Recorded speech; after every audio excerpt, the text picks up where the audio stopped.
Redundancy, redundancy से मुराद क्या था? रेपिटेशन, एक बार दो दफा जो है वो आती है, वो रिडंडेंसी मिस्टेक थी। इसी में वर्बोसिटी वाली मिस्टेक हमने पढ़ी थी। वर्बोसिटी, वर्बोसिटी का मतलब होता है कि एक बात को बताने के लिए ज्यादा वर्ड यूज किए जाते हैं।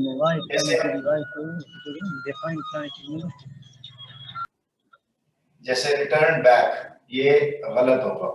ये वाले हमने लेसन पढ़े थे और इसका हम जब वो टेस्ट करते थे, अभी मैं आपको फाइल हो रही है कॉपी, तो मैं उसको फिर आपको दिखाता हूँ फाइल, फिर हम उसको डिस्कस करते हैं।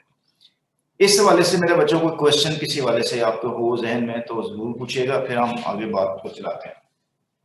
फिर हमने इसी के अंदर कुछ कोलोकेशन भी पढ़ी थी इसी में। कोलोकेशन, कोलोकेशन से मुराद क्या होता है बोला? कोलोकेशन से मुराद होता है habitually word that comes together. जैसे मैं कहता हूं कि हैव अ ब्रेकफास्ट होता है, have a lunch, have a breakfast, have a food, और डू एक्सरसाइज होता है, डू एक्सरसाइज होता है, और इसी तरह से जो है वो डू रिसर्च होता है, टेक रिसर्च नहीं होता। तो ये कोलोकेशन की मिस्टेक्स हैं, मतलब कि किस अंदाज से दो वर्ड इकट्ठे आते हैं। ठीक है, बस जस्ट लेट मी गो, अपनी कॉपी हो रही है, फिर मैं आपके साथ पेपर जो है शेयर करता हूँ। अच्छा, अब तक हमने बेटा जी क्या क्या चीजें पढ़ ली हुई हैं? हमने अब तक क्या कुछ पढ़ लिया हुआ, ताकि आपके सामने चीजें कुछ क्लियर हों, मैं आपको कुछ चीजें क्लियर करूं। आपका जो इंग्लिश का जो पेपर आना है बेटा, जो आपका इंग्लिश का पेपर होना है, उसमें जो आपको करने वाली बात है, समझने वाली बात है, वो आपके सामने सैंपल पेपर पीएमसी ने इशू किया। उस सैंपल पेपर के अंदर उन्होंने कहा कि एक वोकैबुलरी का क्वेश्चन दिया, वोकैबुलरी का क्वेश्चन दिया, और वोकैबुलरी के लिए उन्होंने सिनोनिम्स दिए और एंटोनिम्स भी दिए। उन्होंने सिनोनिम्स भी हैं और एंटोनिम्स भी हैं। ये सिनोनिम एंटोनिम वोकैबुलरी का लिस्ट कहां से तैयार करनी है? तो एक तो हमारे पास लिस्ट है पिछले साल वाली, पीएमसी की पिछले साल वाली जो लिस्ट है लास्ट ईयर वाली, वो, और एक जीआरई की लिस्ट है। मुझे बताएंगे जीआरई की लिस्ट कितने बच्चों को पहुंची हुई है? जरा मुझे raise your hands and let me know that how many people have get that list. जी बेटा, किस किस के पास जीआरई की लिस्ट पहुंची हुई है? सिर्फ दो बच्चों के पास जीआरई की लिस्ट पहुंची है, तीन के पास, सबके पास पहुंच गई हुई है। तो आपने वो जो वोकैबुलरी की लिस्ट है मेरे बच्चों, उस लिस्ट को आपने पढ़ना है, और जो पीएमसी की जो पिछले साल की है लिस्ट, उसको लिस्ट में से उसी में से वो आपको सिलेक्टेड करेगा पेपर आपको। ठीक है, मैं अब आपको पेपर बेटा आपको शो कर देता हूँ।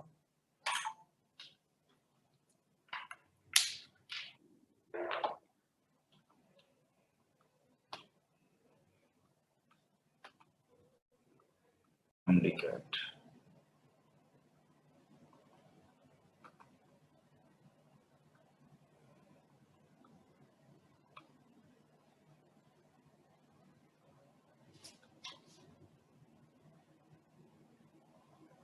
पेपर्स ऑन एलिमेंट्स, और इसमें हमारे पास मिससेलेनियस मिस्टेक्स।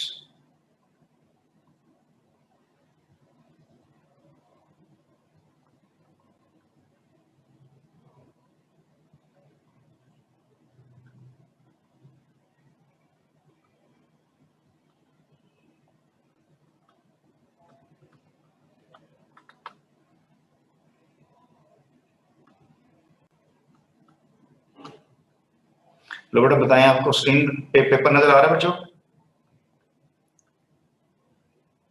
बेटा को बच्चा बताए, स्क्रीन नजर आ रही है आपको? Yes sir. Yes sir. Yes sir. अब मुझे बताएं बेटा, इसमें हमने मिससेलेनियस मिस्टेक्स यस सर, आ रहा है। हाँ, अब आप मुझे बताएं कि बेटा कितनी चीजें हमने यहाँ पे क्वेश्चन कितने कर लिए थे, कितने याद किए होंगे? बोले जरा। जी बेटा, रमीन, आप कुछ बात करना चाह रहे हो? मारिया, कुछ बात करना चाह रहे हो? बेटा बोले कितने क्वेश्चन कर लिए थे हमने? 10 क्वेश्चन कर लिए थे। ठीक है, ये 5 हो गए, और ये छठा और 7वां क्वेश्चन आ रहा है। ठीक है,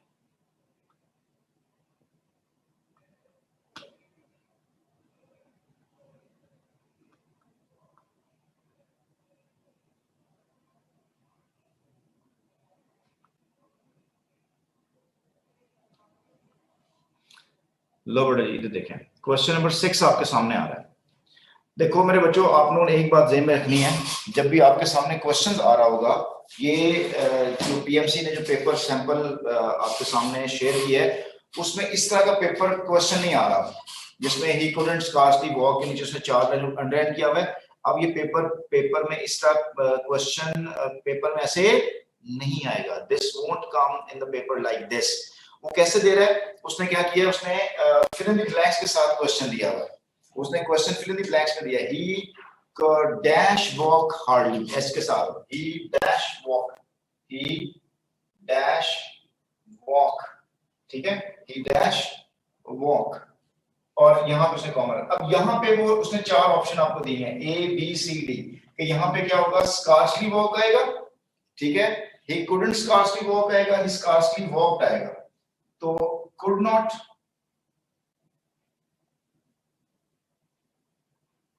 ये वाली option could not scarcely walk या ही कुड स्कार्सली, ये वाला ठीक होगा। इसका 3 और 4 ऑप्शन भी आपको दे देगा। तो इसमें कौन सा ऑप्शन ठीक बन रहा है? Could not scarcely, could not के बाद स्कार्सली को इस्तेमाल होता ही नहीं है। मतलब क्यों नहीं होता? इसलिए कि स्कार्सली भी नेगेटिव है, कुड नॉट भी नेगेटिव है, और double use of negative wrong होते हैं। तो कुड स्कार्सली वॉक जो है वो हमारा ऑप्शन करेक्ट होगा, ये वाला। इस तरह बेटा पीएमसी के अंदर पेपर जो है वो बनेगा। ठीक है बच्चों, समझ लग रही है? चले आगे चले, देखिए next, who are successful in business often discover that अब आप इससे पहले देखें, इस क्वेश्चन से पहले ये आप देखें 6 7 8 9 10 आपके सामने नजर आ रहा है। उसमें आप देखोगे डबल यूज ऑफ नेगेटिव, और नंबर 7 में देखो क्या लिखा हुआ है, दोज हु आर, ये बी डबल यूज ऑफ सब्जेक्ट है। नंबर 8 के अंदर double use of subject, number 9 में double use of negative expression, number 10 के अंदर रेपिटेशन मिस्टेक्स। तो ये हमने 6 कर दिया। 7 देखिएगा, who are successful in business. अब ये who are successful in business तो क्वेश्चन बन रहा है, तो हमें क्वेश्चन नहीं है, वो कहता है those who are successful in business often discover that. ठीक है, तो ये यहाँ पे अल्फा में प्रॉब्लम होगी, दोज हु आर सक्सेसफुल। ठीक है, आमना बेटा कोई बात करना चाह रहे हो आप? आमना बेटा आपको बात करनी है आपने? जी सर। सर मैंने ये पूछना था कि हम इंग्लिश का मतलब क्या कर रहे हैं और क्या कर लिया, मुझे नहीं समझ आ रही। मैं आपकी सारी क्लासेस अटेंड तो कर रही हूँ, लेकिन स्टिल मेरी वही प्रॉब्लम है, इंग्लिश में कोई एमसीक्यूज नहीं सॉल्व होता मुझसे। आप मुझे कोई ट्रिक बता दें काइंडली। लेक्चर्स तो मैं ले चुकी हूँ आपके। ओके मेरा बेटा, अच्छा ये देखो आपने ये जो क्वेश्चन नंबर 6 है ये सॉल्व किया आपने? आपको पता चला ये कैसे, इसमें क्या मिस्टेक थी इसमें? इसी के ऊपर हम फोकस करते हैं। देखो मेरे बच्चों, हमने ना, सपोज आपको मैंने कुछ भी नहीं पढ़ाया, आप सारी बातें ना भी छोड़ दें, हमारे पास इंग्लिश का पेपर आया। इंग्लिश के पेपर के अंदर एक आपको सेंटेंस देगा, ठीक है मेरे बच्चों, क्या देगा? एक सेंटेंस देगा। सेंटेंस के अंदर क्या होता है? सब्जेक्ट, सेंटेंस के अंदर एक सब्जेक्ट होता है, ठीक है, और एक वर्ब होता है। अब सब्जेक्ट तो होता है the person who does something, और वर्ब क्या होता है? रियल एक्शन होता है। For example I am a teacher, तो क्या होगा? द टीचर, ये सब्जेक्ट होगा। अब द टीचर क्या कर रहा है? द टीचर टीच, बेटा बताओ मुझे, the teacher teach in the class होगा कि the teacher teachers in the class होगा? बताएं, मेरे साथ बोलो, ना बताओ क्या मैं बात कर रहा हूँ, बोलो सर शाबाश। टीचर्स। टीचर होगा। क्यों टीचर होगा? इसलिए कि ये द टीचर जो सब्जेक्ट था ये सिंगुलर था, और ये वर्ब भी सिंगुलर होना चाहिए था। ये है मिस्टेक्स। अब द टीचर टीच नहीं होता, टीचर्स होता है, तो ये मिस्टेक इसकी हुई, वर्ब की मिस्टेक हुई, इसको एग्रीमेंट मिस्टेक भी कहते हैं। तो एक सेंटेंस के अंदर जो आपको पेपर में दिया गया होगा, उसमें बेटा जी कितनी मिस्टेक्स होनी है, मैं आपको साइड लिख के दे रहा हूँ। अब और तो समझना, मैं कितनी मिस्टेक लिख के दे रहा हूँ बेटा जी, 5 मिस्टेक्स करेगा वो पेपर में, सिर्फ 5, और आपने उसके ऊपर फोकस करना है। या तो मिस्टेक होगी एग्रीमेंट की मिस्टेक होगी। किसकी मिस्टेक होगी मेरा बेटा? एग्रीमेंट की मिस्टेक होगी। दूसरा, या वो मिस्टेक करेगा मॉडिफायर की। अब ये मॉडिफायर क्या बला होती है? मॉडिफायर का मतलब होता है एडजेक्टिव की मिस्टेक करेगा या एडवर्ब की मिस्टेक करेगा। तीसरा, या वो मिस्टेक कर देगा प्रेपोजिशन की। ठीक है, या वो मिस्टेक कर देगा कंजंक्शन की, या वो मिस्टेक कर देगा डिक्शन की। डिक्शन का मतलब होता है wrong use of word, wrong use of. मेरे बच्चों ये 5 मिस्टेक्स पेपर में आएंगी। बस आपको ये समझना है कि एग्रीमेंट की मिस्टेक्स कौन सी होती है। एग्रीमेंट के लिए पूरा एक लेक्चर पढ़ा था सब्जेक्ट ऑफ एग्रीमेंट। वो क्या था कि अगर आपका सब्जेक्ट सिंगुलर है तो आपका वर्ब भी क्या होना चाहिए, सिंगुलर होना चाहिए, और अगर सब्जेक्ट प्लूरल तो वर्ब भी क्या होना चाहिए, प्लूरल होना चाहिए। ये हमने चीज की थी, समझ रहे बात को। अच्छा, फिर हमने मॉडिफायर भी होता है। अब देखो मैं सेंटेंस लिख रहा हूं, मॉडिफायर का मतलब होता है जो किसी को मॉडिफाई करता है। टीचर को मॉडिफाई अगर मैं करूं तो मैं क्या कहूंगा, the wise teacher, the intelligent teacher, the dull teacher, ठीक है, द इनएफिशिएंट टीचर। तो सर लेकिन बाद एक्सक्यूज मी सर, बोलो मेरा बेटा। सर बाद ऐसे सिंपल सेंटेंसेस होते हैं जो कि ना, एक्सक्यूज मी सर, आवाज आ रही है मेरी? जी मैं सुन रहा हूँ। हाँ देखिए सर मेरी आवाज आ रही है? जी बेटा आ रही है, सुन रहा हूँ मैं सर। आपकी तो बात। बाद ऐसे सिंपल सेंटेंस होते हैं जिनमें बाजों का ना सर, उनमें बाजों का नाउन की, प्रोनाउन की, या फिर इवन के प्रीपोजिशन वगैरह में अक्सर ऐसे वर्ड्स होते हैं, तो सर उनकी मिस्टेक्स हो जाती हैं, तो वो भी हमें नहीं पता चलती। हमें ना यानी बेसिक चीजें बाद ऐसी हैं जो हम अगर सॉल्व करते हैं तो होती बेसिक है, लेकिन वो हम हाँ मेरा बच्चा, उसमें जो प्रॉब्लम पता है क्या होती है, उसमें प्रॉब्लम होती है आपकी लैक ऑफ प्रैक्टिस नहीं होती है आपकी। मतलब मैं कहता हूँ कि मैंने आपको बता दिया तरीका कि यार ऐसे तैराकी करते हैं, आपको समझ लगी हाँ यार ऐसे तैराकी करते हैं, लेकिन जब आप पानी में छलांग मारते हो तो पता चलता है यार वो तो चीज थी नहीं ऐसी। तो हमेशा जब भी हमें कोई चीज पता नहीं चलती है तो आप इसको फोकस करें, आप कैसे सर प्रैक्टिस तो हम ड्राइविंग की थी, एक्सीडेंट हो गया बहुत बड़ा। हाँ क्या किया, दोबारा बोलो बेटा, दोबारा बोलो बच्चे। सर आई सेट की प्रैक्टिस करते हैं लेकिन कुछ भी नहीं आता वहां पे, मतलब रूल्स समझ आ जाते हैं भाई जो बुक से पढ़ते हैं। यहाँ तो मुझे पता ही नहीं चल रहा था क्या मतलब कि सीक्वेंस से हम जा रहे हैं, तो प्रैक्टिस में प्रॉब्लम सारी आती है, कुछ भी नहीं सॉल्व होता हमसे। हाँ तो मेरे बच्चे आपको जो आपके पास बहुत ज्यादा डिफिकल्टी हो रही है इंग्लिश में। आप मेरा बेटा, आपको नंबर दिया, आपको मैंने अपना नंबर दिया। अब आप मुझे बताएं Yes, sir. आप कब प्रैक्टिस कर रहे थे और आपने कब मुझे कांटेक्ट किया आपने मुझे कांटेक्ट किया, आपने मुझे, आप मुझे कांटेक्ट करें सर, बताएं मुझे यहाँ क्या प्रॉब्लम है। मेरे बच्चे मैं अपने दिन के तकरीबन जो है ना 5-6 घंटे बच्चों के साथ गुजारता हूँ। मतलब जो क्वेश्चन आते हैं उनके आंसर करता हूँ, वो ऑडियो मैसेज जा रहे होते हैं। तो मेरे बच्चे आपने मुझसे पूछे ही नहीं, ऐसे तो नहीं करते होते, ठीक है। अब आप फोकस करें, वैसे कोई बात नहीं कि चीज दुनिया में सर एलएमएस से भी हम ना जरा पीछे ही चल रहे हैं ना, क्योंकि अगर हम एलएमएस पे वहाँ पे एमसीक्यू सॉल्व करते हैं तो वो चीज हमने पढ़ी नहीं होती, तो उसमें भी हमें डिफिकल्टी आ रही होती है, हम आगे एलएमएस कर ही नहीं सकते सॉल्व। मेरे बच्चे आप देखो मेरी बात, एलएमएस को भी छोड़ दें और मुझे भी छोड़ दें। मुझे ये बताओ मेरा बेटा, आपने एलएमएस को पढ़ना है या आपने पीएमसी का पेपर सॉल्व करना है? बताओ मुझे, पीएमसी का पेपर आपने आपने मुझे बताया पीएमसी का जो सैंपल पेपर मैंने सेंड किया वो आपने पढ़ा है, देखा आपने, देखा बेटा सैंपल पेपर आपने देखा? पीएमसी का जो सैंपल पेपर है वो आपने देखा मेरे बेटे, देखा आपने? तो उसमें मुझे बताएं कि वो एलएमएस के अंदर जो टॉपिक्स दिए वो तो कुछ थे ही नहीं उसके अंदर। हमने बेटा जो मेरी बात को समझे, आपको मैं समझाना क्या चाह रहा हूँ, आप सारी बातें छोड़ दें, आप सिर्फ 2 बातें ज़हन में रखें कि आपके पास एक वोकैबुलरी होनी चाहिए। You must understand what is vocabulary. Vocabulary के बारे में आपको डिटेल से पता होना चाहिए, ठीक है। उसके बाद आपको सेंटेंस स्ट्रक्चर के बारे में पता होना चाहिए। अब जरा मेरे पास ध्यान से सुनना, मैं सेंटेंस स्ट्रक्चर को क्या कैसे करवा रहा हूँ, समझना है आपने। सेंटेंस स्ट्रक्चर ये है कि द टीचर टीच नहीं होता, द टीचर टीचर्स होता है। तो मिस्टेक इसकी हुई, एडजेक्टिव वर्ब की मिस्टेक हो गई, ठीक हो गया, मेरे साथ साथ रहना आपने। अब मैं लिखने लगा हूं कि a wise teacher, a wise teacher। तो मुझे बताएं अब वाइज टीचर, ये वाइज क्या चीज है, मैंने क्या चीज ऐड की है, किसके साथ ऐड किया? वाइज का मतलब किसके साथ हुआ? टीचर के साथ। टीचर क्या चीज था? नाउन। तो नाउन से पहले आने वाला वर्ड क्या होता है बेटा? मेरे साथ बोलते जाओ, बोलो मेरे साथ। आमना, आमना कहाँ चले गए? सर इधर ही इधर ही हो। तो ये क्या हुआ, मेरे साथ बोलते जाओ, ये क्या हुआ बेटा? ये क्या चीज है? एडजेक्टिव।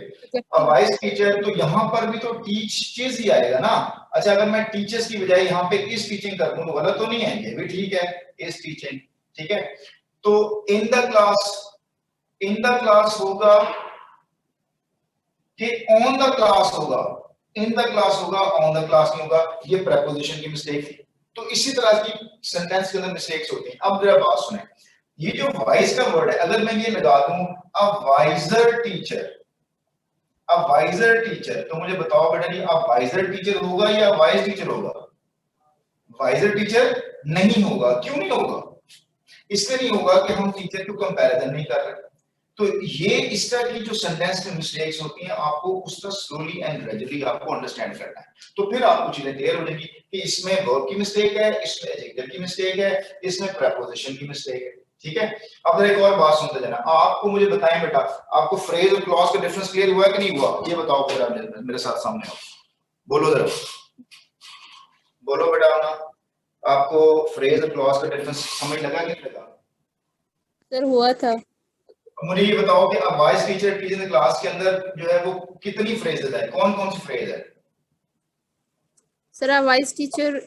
हाँ शाबाश बेटा, ये सारी की सारी ये क्या है, हमारी फ्रेज है। और ये भी फ्रेज है इन द क्लॉज, ये भी इन द क्लॉज, ये भी फ्रेज है। और ये मेन असल में क्या था, वर्ब। इस वर्ब की वजह से ये सारे का सारा क्लॉज बन गया। अगर मैं ये वर्ब निकाल दूं a teacher in the class, तो ये क्या बन जाएगा, फ्रेज बन जाएगा। अब एक फ्रेज को बेटा मैं फोकस करने लगा हूं। अब वाइस टीचर, अगर मैं ये लिखूं a genuine, GENUE, a genuine vice teacher, तो ये भी बेटा एक नाउन फ्रेज ही है। लेकिन मैं इसको ऐसे भी कह सकता हूं, अ जेन्युइनली वाइस टीचर, तो बेटा ये भी नाउन फ्रेज ही है। और इसके अंदर ये जेन्युइनली एडवर्ब है। ये किसको के लिए यूज हो रहा है, वाइस के लिए यूज हो रहा है। ये वाइस किसके लिए यूज हो रहा है, टीचर के लिए यूज हो रहा है। और ये आर्टिकल किसके लिए यूज हो रहा है, ना ये जेन्युइनली के लिए ना वाइस के लिए, बल्कि ये टीचर के लिए यूज हो रहा है। ये है स्ट्रक्चर आपका, इसको कहते हैं फ्रेज स्ट्रक्चर। और फ्रेज स्ट्रक्चर में हर वर्ड एक दूसरे के साथ लिंक कर रहा है। आपको ये लिंकिंग डिवाइसेस सीखनी है आपने, कि एक वर्ड दूसरे वर्ड के साथ कैसे लिंक करता है बेटा। ठीक है, तो अ जेन्युइनली वाइज टीचर जो है ना वो इसका यूज होगा। ठीक है, इसी तरह से अ रियली वाइज टीचर, तो ये है एक नाउन स्ट्रक्चर। अगर आपको ये नाउन स्ट्रक्चर आता है, ये मतलब ये नाउन फ्रेज का स्ट्रक्चर आता है, तो आपको सारे सेंटेंस में इसके साथ आपने कोई वर्ब लगा देंगे तो ये आपके पास एक क्लॉज आ जाएगी। ठीक है, इसके साथ अब मैं आपको ना चीजें जरा स्ट्रक्चर के ऊपर वापस आए, आपको मेरे बच्चे को वन बाय वन सिखा दूंगा, इसमें कोई इतनी बड़ा इशू नहीं है। इधर फोकस करो जरा सेंटेंस के ऊपर, सेंटेंस नंबर 8 के ऊपर फोकस करो आप सब लोग। सेंटेंस नंबर 8 के ऊपर फोकस करना मेरे बच्चे आप लोगों ने। सेंटेंस नंबर 8 के अंदर मिस्टेक है double use of negative expression. अब आप खुद देखो, सेंटेंस नंबर 8 पढ़ने लगे बेटा हम। डबल यूज ऑफ सब्जेक्ट देखो जरा। In fact, it is a fact that, इसमें तो कोई मिस्टेक नहीं है। It is a fact that most of those, वो लोग, हु आर, जो के, इन द स्ट्रीट, जो स्ट्रीट में होते हैं, वो have an addiction to drugs, तो वो ड्रग्स और अल्कोहल का शिकार हो जाते हैं। बेटा उर्दू के अंदर हमारी पता आमना मिस्टेक कब होती है मेरे बेटे, हम मिस्टेक उस वक्त करते हैं जब हम इसकी उर्दू ट्रांसलेशन कर रहे होते हैं। जब भी हम उर्दू ट्रांसलेशन करते हैं तब हम मुसीबत में आ जाते हैं। इसकी उर्दू ट्रांसलेशन नहीं करनी है आपने ये इसको इंग्लिश में रखना है, इंग्लिश के स्ट्रक्चर को समझना है। It is a fact that, बेटा ये क्लॉज यहाँ पे खत्म हो गई है। It's a fact that most of those who are, ये भी क्लॉज है। द स्ट्रीट दे हैव, यहाँ पर अब दे की जरूरत नहीं है, ये अब होना चाहिए था। It's a fact that most of those who are on the street have an addiction to drug to alcohol, यहाँ पे दे जो है ये डबल यूज ऑफ सब्जेक्ट की मिस्टेक। ठीक है, सर कोमा लगा देते तो दे आता ना, अगर स्ट्रीट के आगे। न स्ट्रीट के आगे कॉमा लगता मतलब क्या, यहाँ पे कॉमा लगने नहीं चाहिए। हम ये कहते हैं, देखो हमने जब ये कहा हो, जैसे ये वाला सेंटेंस में आपके सामने लिखा हुआ है कि अ जेन्युइनली वाइज टीचर, तो आगे मैं कॉमा लगाऊंगा। अ जेन्युइनली वाइज टीचर एक्सप्लेन्स, लगाते हैं कॉमा, यहाँ नहीं लगता कॉमा, यहाँ लगना ही नहीं है। A genuinely wise teacher explains. इसी तरह से those who work hard explains, those who work hard knows how to win, तो कोई कॉमा नहीं लगता उसके अंदर। ठीक है, तो अब नंबर 9 में देखो, the first is that there is no chance of their getting into power unless there is not a huge parliament। अब देखो बड़ा वर्ड unless का है। unless एक नेगेटिव एक्सप्रेशन है मेरे बच्चों, अनलेस एक नेगेटिव एक्सप्रेशन है। मैं आपको जरा नेगेटिव एक्सप्रेशन सारे सिखा देता हूँ, कौन कौन से नेगेटिव एक्सप्रेशन होते हैं।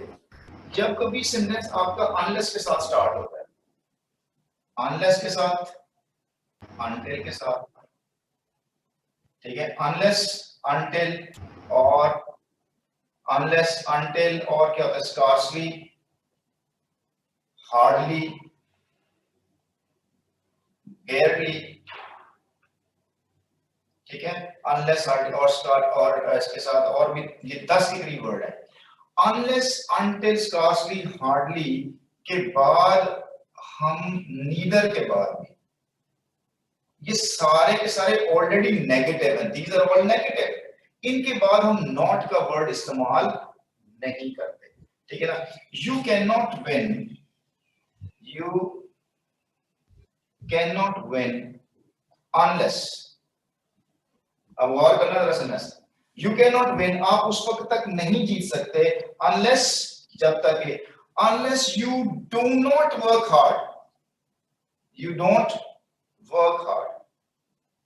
अच्छा जी, अब इसमें क्या मिस्टेक हो रही है, मिस्टेक इसमें ये हो रही है कि डू नॉट नेगेटिव है और ये अनलेस ऑलरेडी नेगेटिव है, तो ये दो नेगेटिव सेंटेंस में इकट्ठे इस्तेमाल नहीं होंगे। अच्छा, उर्दू के अंदर क्या होता है, हम प्रॉब्लम पता है कहां से होती है, हम प्रॉब्लम होती है जब हम उसको ट्रांसलेट करते होते हैं। तुम नहीं जीत सकते, तुम नहीं जीत सकते जब तक तुम मेहनत नहीं करते। उर्दू के अंदर ऐसे हो रहा है, इंग्लिश के अंदर ऐसा नहीं है। You can not win unless you work hard, ये डोंट का वर्ड यहाँ पर नहीं आएगा। लो बेटा मुझे बताओ, ये आप ये पॉइंट समझ लगा आप लोगों को? शाबाश बेटा, जल्दी बताएं। देखो मेरे बच्चों, मेरे और आपके दरमियान बेटा लाखों मील का फासला है, करोड़ों मील का फासला है, लेकिन बेटा हमारे दिल करीब है, ठीक है ना। जब तक आप मुझे बताएंगे नहीं, मुझे नहीं समझ लग रहा होगा कि आपको क्या प्रॉब्लम चल रही है, ठीक है।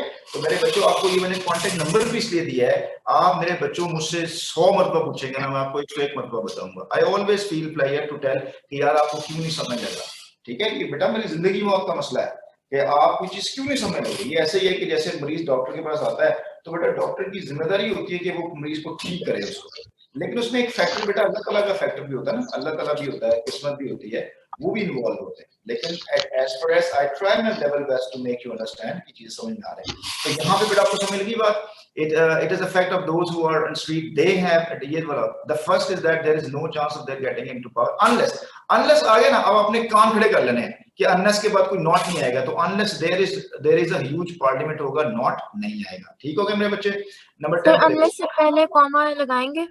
नहीं लगाएंगे मेरे बेटा, क्यों लगा। अच्छा, मैंने अब आपको ये, हमने कॉम्बिनेशन मिस्टेक में ये लफ्ज पढ़ा हुआ है, अनलेस, अनटिल और ये जो बिकॉज, आफ्टर, ये वाले वर्ड हमने पढ़े हुए हैं, ये कंजंक्शन भी होते हैं और हमने कॉम्बिनेशन मिस्टेक का मतलब आपको नहीं समझ लगी। देखो मेरा बच्चा, एक बात होती है सुन लेना, समझ लेना और अप्लाई करना। जब आप अप्लाई नहीं कर पाते,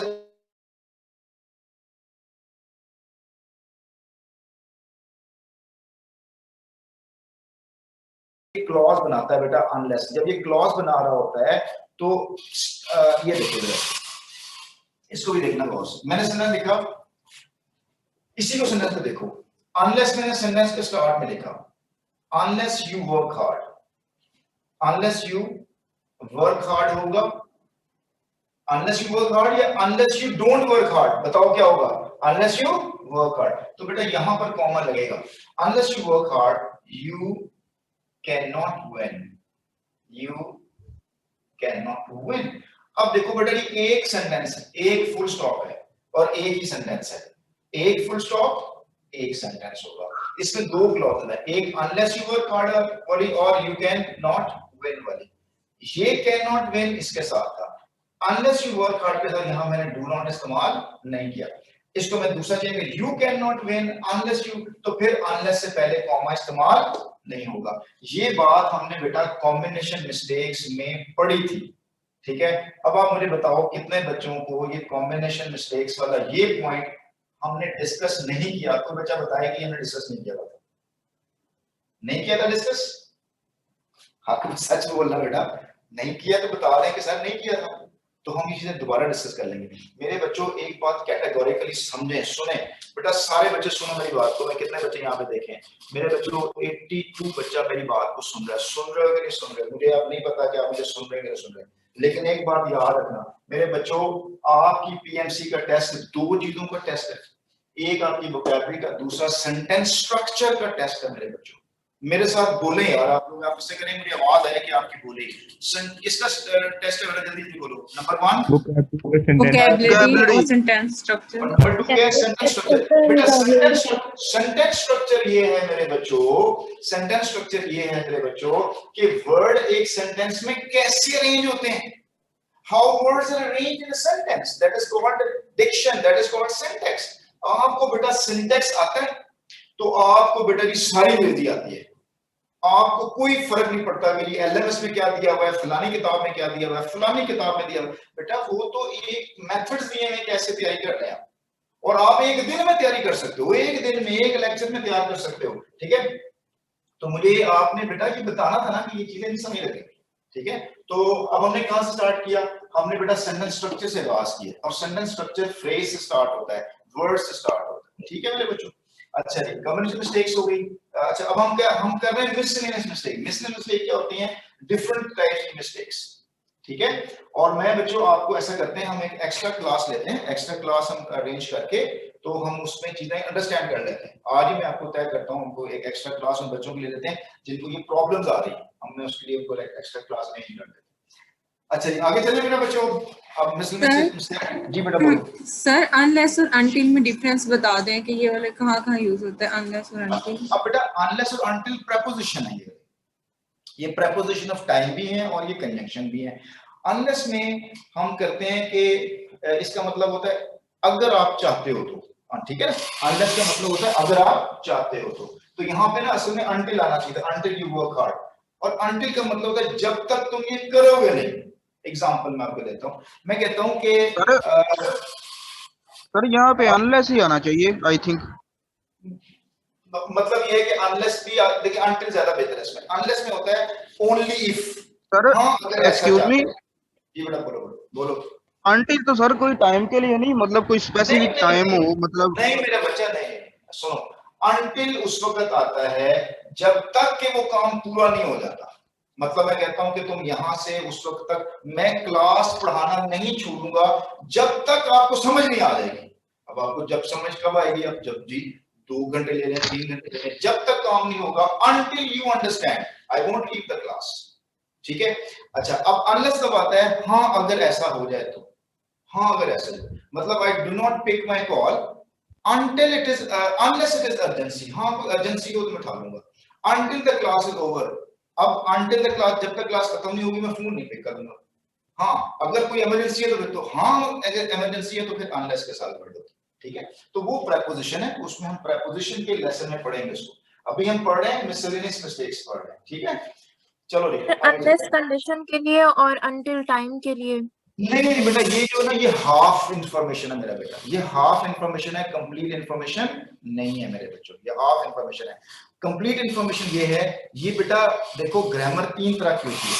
ग्रामर में बेटा ये 3 चीजें इन्वॉल्व हैं, बड़े ध्यान से बेटा समझो वो 3 चीजें कौन सी इन्वॉल्व है ग्रामर के अंदर। ग्रामर के अंदर एक चीज इन्वॉल्व है जिसको कहते हैं सिंटैक्स। सिंटैक्स का मतलब होता है वर्ड कैसे अरेंज किया आपने। दूसरा होता है सिमेंटिक्स। सिमेंटिक्स का मतलब होता है मीनिंग्स क्या निकले, उसके मीनिंग्स क्या निकले, ठीक है ना। तो syntax and semantics both makes grammar, ये दोनों मिलकर ग्रामर बनाते हैं बेटा, दोनों मिलकर ग्रामर। सिंटैक्स का मतलब है वर्ड कैसे अरेंज किया, सिमेंटिक्स मतलब क्या दिया आपने। तो ये दोनों मतलब आ सकते हैं, अनटिल भी आ सकता है, अनलेस भी आ सकता है, लेकिन अनटिल उस वक्त आएगा कि जब तक ये काम पूरा नहीं होगा अगला काम नहीं शुरू हो सकता। अनलेस का मतलब है हाँ यार ठीक है, अगर ये इस काम के दौरान ये काम भी हो गए तो कोई बात नहीं, इसलिए वहां पर यूज होता है। हम प्रैक्टिस करेंगे बेटा, इसकी भी प्रैक्टिस करेंगे। आगे आओ मेरे बच्चों जी, नेक्स्ट हमारे पास कौन सा चल रहा है, क्वेश्चन नंबर 10 देखो। Both have funded numerous equipment initiatives and have collaborated jointly. अब देखो बेटा कोलैबोरेटेड और जॉइंटली, कोलैबोरेट का मतलब ही जॉइंटली होता है, इसलिए यहाँ पे जॉइंटली रेपिटेशन है, एक्स्ट्रा है, यहाँ पर हम जॉइंटली को उड़ा देंगे। अच्छा इसके बाद हमारे पास नेक्स्ट बड़ा नंबर 11 पे आ रहा है, parallel in clauses that he lived और that he was. Parallel structure हमने पढ़ा हुआ था, पैरेलल स्ट्रक्चर। अब बेटा मुझे कितने बच्चों को बताओ पैरेलल स्ट्रक्चर कितने बच्चों को आता है कि नहीं आता, बताओ जरा। पैरेलल स्ट्रक्चर बेटा कितने बच्चों को आता है? पैरेलल स्ट्रक्चर क्या होता है पता है किसी को? आपको कंप्यूटर वाला सेंटेंस मैंने पढ़ाया था आपको कि computer is an electronic device, याद है ये वाला sentence? Computer is an electronic device, ये सेंटेंस याद है आप लोगों को? याद है मेरे बच्चों? Yes sir. उसमें था Yes, sir. ये वाला सेंटेंस था, it calculates quickly and with great speed. याद है ये आपको बेटा ये सेंटेंस? मेरे बच्चों को ये याद है आप लोगों को? इसमें ये क्या लफ्ज़ लिखा हुआ है? ये क्या लफ्ज़ लिखा हुआ है? एंड से पहले क्या लिखा हुआ है? क्या नजर आ रही है? क्विकली क्या चीज है? बताओ क्विकली क्या है? क्या चीज है ये? बोलो। शाबाश। ये एडवर्ब क्यों है? क्योंकि क्विकली का ताल्लुक किसके साथ बन रहा है बेटे? कैलकुलेट से बन रहा है। और मैंने ये इट लगाया, ये सब्जेक्ट था और ये एस लगा हुआ है, कैलकुलेट्स। तो ये कैलकुलेट्स कैसे करता है? क्विकली करता है, इसलिए एडवर्ब हुआ। और विद ग्रेट स्पीड। अब मुझे बताओ बेटा ये विद ग्रेट स्पीड का ताल्लुक किसके साथ है? मुझे बताओ बेटा ये इट विद ग्रेट स्पीड है, ये कैलकुलेट्स विद ग्रेट स्पीड है? कैलकुलेट्स। तो ये कैलकुलेट्स वर्ब था, तो ये भी क्या होगा? एडवर्ब होगा। ठीक है, ये भी एडवर्ब। तो it calculates quickly and with great speed में। अब बेटा क्विकली तो वन वर्ड था और ये वाली कितने वर्ड है? 1 2 3। इसमें विद क्या चीज है? पार्टिसिपल की क्लास है, प्रीपोजिशन। ग्रेट क्या चीज है? एडजेक्टिव। और स्पीड क्या चीज है? नाउन। तो प्रीपोजिशन एडजेक्टिव नाउन है। तो ये वाला जो 3 वर्ड है इसको बेटा मैं क्या बोलूंगा? क्लॉज बोलूंगा, फ्रेज बोलूंगा? फ्रेज। ये फ्रेज है। तो फ्रेज का नाम क्या होता है? फ्रेज का नाम ये क्या होगा? एडवर्ब फ्रेज है। ये एडवर्ब वर्ड है और ये एडवर्ब फ्रेज है। तो पहला स्ट्रक्चर गड़बड़ हो गया। पहला स्ट्रक्चर ये कहता है कि एंड से पहले अगर आपका वन वर्ड है तो उसके बाद भी क्या होना चाहिए? वन वर्ड होना चाहिए। तो मैं क्या लगाऊंगा? It calculates quickly and speedily. अब आपका ठीक हो। या ये भी हो सकता है it calculates with quick speed and great speed, with quick speed and rapid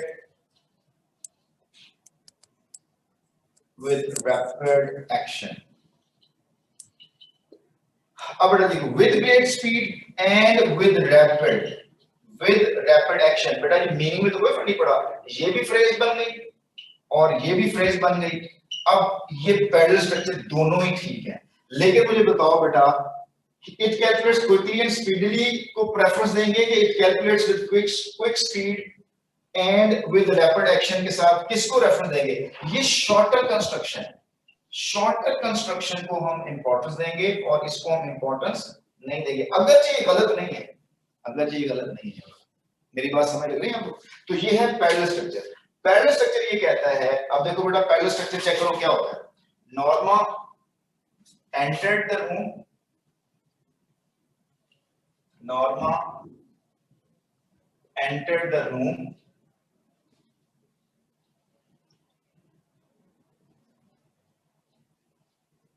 picked the book and starting reading. Then slowly. अब सेंटेंस को फोकस कर। नजर आ रहा है बच्चों आपको सेंटेंस वाला? ओए बच्चों सेंटेंस नजर आ रहा है? Yes sir. देखो जी, बताओ बेटा जी एंटर कौन हुआ है? कौन एंटर हुआ है? नॉर्मा। तो ये क्या हुआ? वर्ब हुआ। तो बेटा ये ईडी लगा हुआ है, पास्ट टेंस है, तो उसमें कोई फर्क नहीं पड़ता, नॉर्मा एंटर्ड भी होता है। लेकिन अगर मैं लिखता नॉर्मा एंटर तो गलत हो जाता। अच्छा जी, नॉर्मा एंटर कहां? रूम के अंदर। अब ये देखो ये क्या लिखा हुआ है? पिक। ये क्या चीज है? वर्ब है, दोनों वर्ब है। और ये एंटर्ड द रूम, यहाँ पे कॉमा लगेगा। पिक द बुक, बेटा ये कौन सा टेंस था? पास्ट। और ये कौन सा है? Present. Pick the book and starting reading होगा। एंड अब देखो एंड से पहले वर्ब कौन जुड़े हुए हैं? अगर आपका बेटा ये पास्ट टेंस में था तो ये भी पास्ट टेंस में होना चाहिए था और ये भी पास्ट टेंस में होना चाहिए था। तो Norma entered room, picked the book and क्या होना चाहिए यहाँ पे? स्टार्टेड रीडिंग, देन होना चाहिए, तो होना चाहिए था।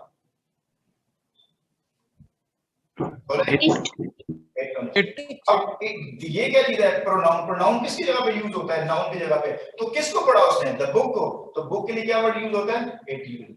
तो ये था पैरेलल स्ट्रक्चर कि अगर वर्ब हमने सेकंड यूज किया है तो सारे ही सेकंड होना चाहिए। और सेंटेंस कितने हैं? एक ही सेंटेंस है बेटा, एक ही सेंटेंस है।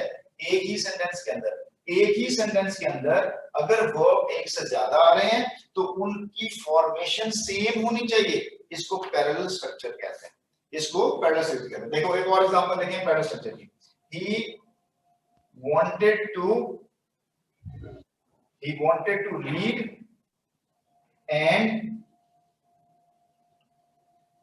writing। अब बताओ क्या किया मैंने? क्या मिस्टेक कर दी मैंने यहाँ पे? सर राइट आना चाहिए। तो क्या आना चाहिए यहाँ पे? राइट। राइट। पैरेलल स्ट्रक्चर, इसको कहते हैं पैरेलल स्ट्रक्चर। अब मेरे बात आपको समझ लगी है पैरेलल स्ट्रक्चर की? ठीक है। तो अब देखो सर अगर राइट से पहले भी टू लगा दें यहाँ पे। he wanted to read and to write कोई मिस्टेक नहीं है, लेकिन ये है कि वो कहते हैं टू हमने पहले लगा लिया तो दोबारा लगाने की जरूरत नहीं है। वो रेपिटेशन मिस्टेक के लिए एक टू उड़ा देते हैं। कोई मिस्टेक नहीं है भाई। ठीक है। अब आप देखो मेरा बच्चा, ये पैरेलल क्लॉज में आ रहा है he found out that the boy's name was Linford, he lived in Shropshire and that was the first of his family at Brookfield। अब इसमें पैरेलल क्लॉज के अंदर आना चाहिए था he found out that the boy's name was Linford, the boy's name was Linford, lived in Shropshire, that आना चाहिए यहाँ पे that। ये देखो that की बार-बार आ रहा है, that the boy's name was Linford, that he lived in Shropshire and that he was the first of his family at Brookfield। तो ये तीनों क्लॉजेस सेम आने चाहिए थे एक ही सेंटेंस के अंदर। ठीक है। अब ये पैरेलल स्ट्रक्चर की मिस्टेक थी।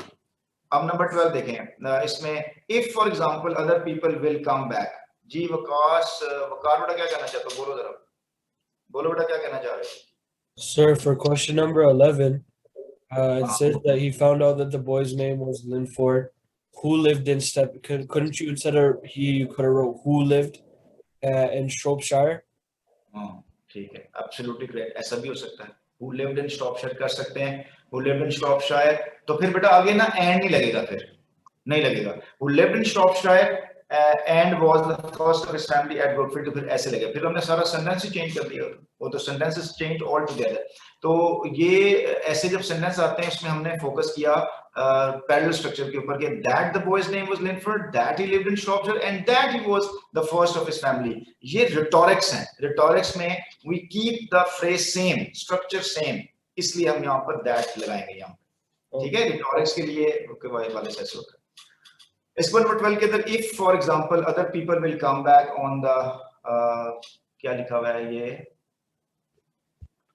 on the console and there is an attempt to revert to the previous reaction, I will no hesitation but to move। देखो बेटा if for example other people will come back, ये present simple with if ये है if other people will come back, ये है conditional कौन सा sentence है? ये वाला कंडीशनल सेंटेंसेस है।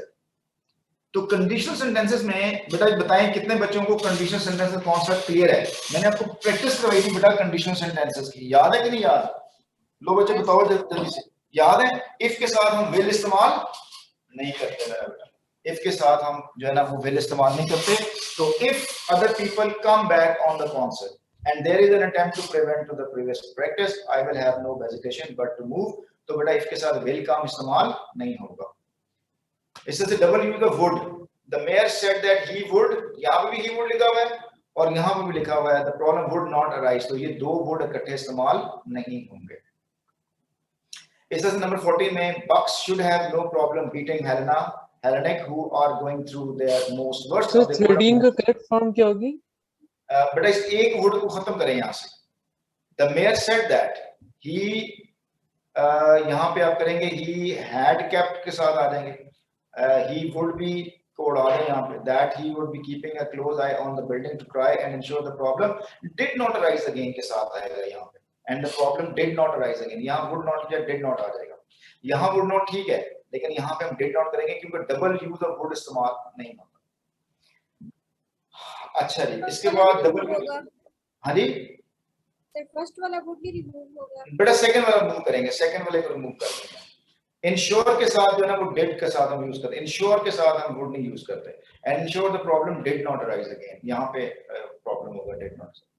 14 में Buck should have no problem beating Hellenic who are going through their वो most वर्ड्स, अब देखो ना बेटा most और वर्ड दोनों सुपर डिग्री हैं तो ये नहीं आएगा यहाँ, ठीक है।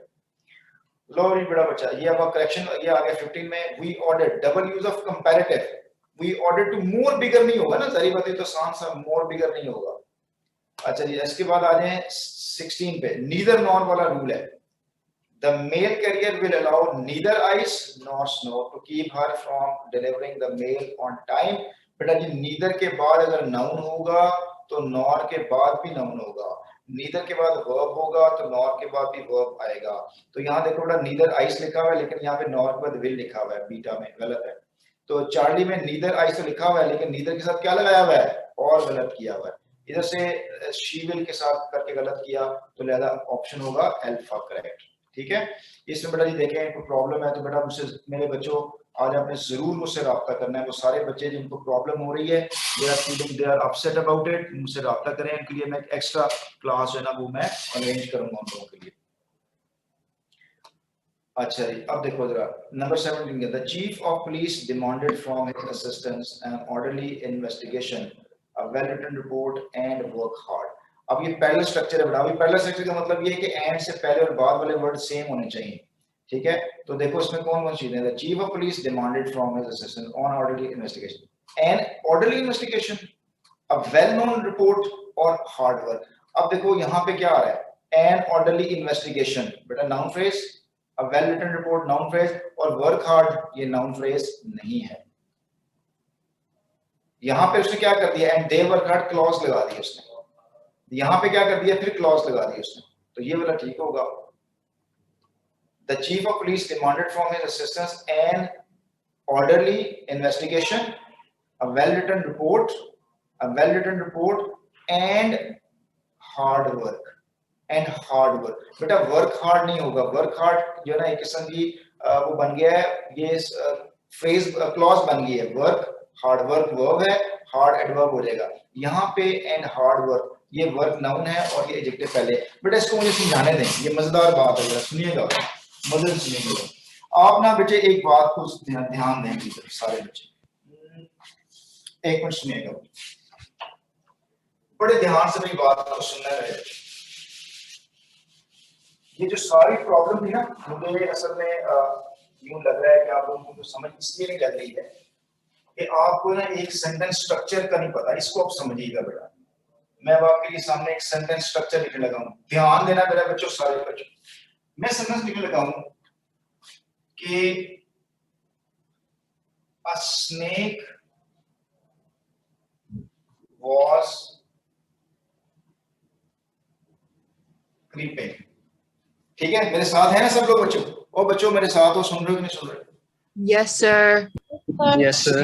A snake was creeping, बेटा नहीं आपने इससे पूछना है who was creeping, तो आंसर क्या आया? A snake। तो who का आंसर देने वाला क्या होता है? सब्जेक्ट होता है, ठीक है। A snake, what he was doing, he was creeping, तो ये एक्शन कर रहा था, ये वर्ब कर रहा है, ये एक्शन है हमारा। अच्छा ये, अच्छा स्नेक बेटा की क्या चीज है? नाउन, और ए क्या चीज है? आर्टिकल। बेटा जहां पे आर्टिकल होगा उसके बाद नाउन आएगा। was creeping तो वर्ब हो गया। अब सेंटेंस को देखिएगा, a black snake। मुझे आप बताएं बेटा ये जो लफ्ज जो ए वर्ड है, आर्टिकल है, ये ब्लैक के लिए आया है कि स्नेक के लिए आया है? कौन बताएगा किसके लिए आएगा? स्नेक के लिए। बेटा आर्टिकल हमेशा नाउन के लिए होता है, तो ये ब्लैक किसके लिए आया है? ब्लैक किसके लिए आया है? नाउन के लिए आया। तो ये हुआ नाउन, तो ये ब्लैक क्या बन गया? एडजेक्टिव, ठीक है। ये नाउन, ये हमारी नाउन फ्रेज बन रही है, was creeping, was creeping। अच्छा मैं लेता हूं क्विकली, वर्ड है क्विकली। मुझे अब ये बताएंगे क्विकली का वर्ड किसके लिए आया है? बताओ बेटा, ब्लैक क्विकली है, स्नेक क्विकली है कि क्रीपिंग क्विकली है? Creeping. क्रीपिंग। was creeping क्या हुआ? वर्ब। तो वर्ब को डिफाइन करने वाला वर्ड क्या होता है? Helping verb. क्या होता है, क्या होता है? Adverb. एडवर्ब होता है। अब देखो, अब देखो, ये एडिक्टेड था, ये एडवर्ब था। अब ये जो सेंटेंस आपके सामने आया ना बेटा, ये एक कंप्लीट सेंटेंस है जिसको पता। अब आपके पेपर के अंदर मिस्टेक्स होती हैं, या एडिक्टिव की, या नाउन की, या वर्ब की, या एडवर्ब की मिस्टेक होती है। अब आप मुझे बताएं कि ये जो ब्लैक है, ये वन वर्ड है कि दो वर्ड है? एक ही वर्ड है ना। और ये क्विकली वन वर्ड है कि दो वर्ड है? एक ही वर्ड है। लिहाजा ये एडजेक्टिव वर्ड है और ये एडवर्ब वर्ड है। अब मैं एक और चीज लेके चल रहा हूं, मैंने लिखा an extremely black snake। अब हमने जो वर्ड एक्सट्रीमली का वर्ड जो मैंने ऐड किया, ये मुझे बच्चों बताओ, ये एक्सट्रीमली स्नेक है कि एक्सट्रीमली क्रीपिंग है कि एक्सट्रीमली क्विकली है कि एक्सट्रीमली ब्लैक है? Extremely black. तो ब्लैक तो क्या था? एडजेक्टिव। तो ये जो एक्सट्रीमली का वर्ड किसके लिए इस्तेमाल हुआ है? ब्लैक के लिए इस्तेमाल। तो इसको मैं क्या नाम दूंगा? ये नाउन है, एडजेक्टिव है, एडवर्ब है, क्या है? एडवर्ब। इसको मैं एडवर्ब बोलता हूं। तो एन, ये जो ए से एन क्यों हुआ? इसलिए कि एन के फौरन बाद वाला वर्ड वावल था, इसलिए वावल था, तो ये एन एक्सट्रीमली हो गया। An extremely black snake was creeping very quickly। ये जो वेरी का वर्ड किसके लिए आया? ये क्विकली के लिए आया, तो ये भी एडवर्ब है। ये मेरे बच्चों, ये है सेंटेंस स्ट्रक्चर। अगर आपको ये सेंटेंस स्ट्रक्चर आता है और इस सेंटेंस स्ट्रक्चर के अंदर आपको ये भी पता है कि ये एडवर्ब है, ये एडजेक्टिव है, ये नाउन है, ये वर्ब है, तो मेरे बच्चों आप दुनिया का हर सेंटेंस सॉल्व कर सकते हो। हर चीज आप एडवर्ब को भी डिफाइन करने वाला वर्ड एडवर्ब भी होता है, जैसे आपने वेरी को भी एडवर्ब किया है और क्विकली भी एडवर्ब होता है। बिल्कुल। अब आपको ये समझ लगा। अब आप मुझे बताएं, ही वर्क्स हार्ड।